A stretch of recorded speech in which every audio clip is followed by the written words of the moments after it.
নমস্কার বন্ধুরা, আপনারা দেখছেন ASM Bangla online YouTube channel. এই মুহূর্তে ডিএ বৃদ্ধি নিয়ে আবারও একটি গুরুত্বপূর্ণ আপডেট উঠে এসেছে বন্ধুরা। হ্যাঁ বন্ধুরা, একটি দৈনিক পত্রিকাতে প্রকাশিত হয়েছে ফের ডিএ বৃদ্ধি, মিলবে এরিয়ারের টাকাও। আচমকায় এই কর্মীদের জন্য বড় ঘোষণা রাজ্য সরকারের।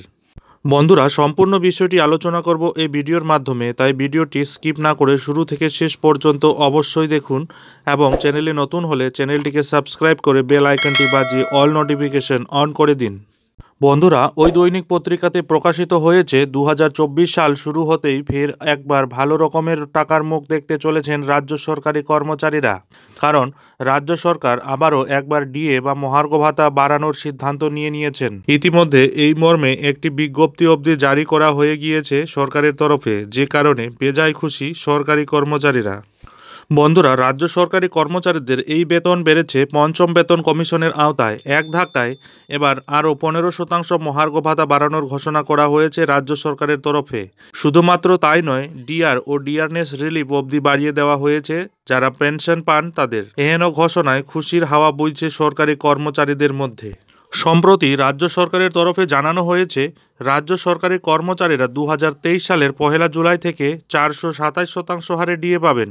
বকেয়া ডিএ টাকা বা এরিয়ারও পুরো মিটিয়ে দেওয়া হবে বলে রাজ্য সরকারের তরফে জানানো হয়েছে। আর এই গোটা বিষয়টি নিয়ে বড় সিদ্ধান্ত নিয়েছে হরিয়ানা সরকার। হ্যাঁ বন্ধুরা, ঠিকই শুনেছেন।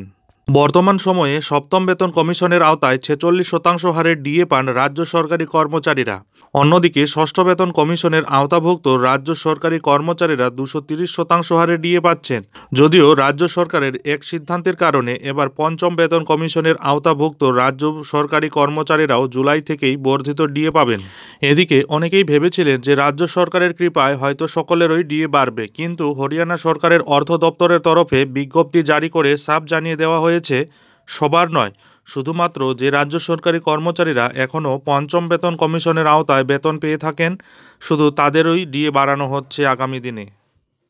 2023 সালের বড়দিনের সময় বাংলার মাননীয়ার 4% ডিএ ঘোষণার ফলে 10% পৌঁছেছে ডিএর পরিমাণ। কিন্তু ভাবার বিষয় এখন এটাই যে দেশের বাকি রাজ্যের তুলনায় পশ্চিমবঙ্গ এমন একটি রাজ্য যেখানে তার সরকারি কর্মচারীদের সব থেকে কম ডিএ প্রদান করা হয়, যার জন্য শহীদ মিনারের পাদদেশে দীর্ঘদিন ধরে আন্দোলন করে আসছেন সরকারি কর্মচারীরা।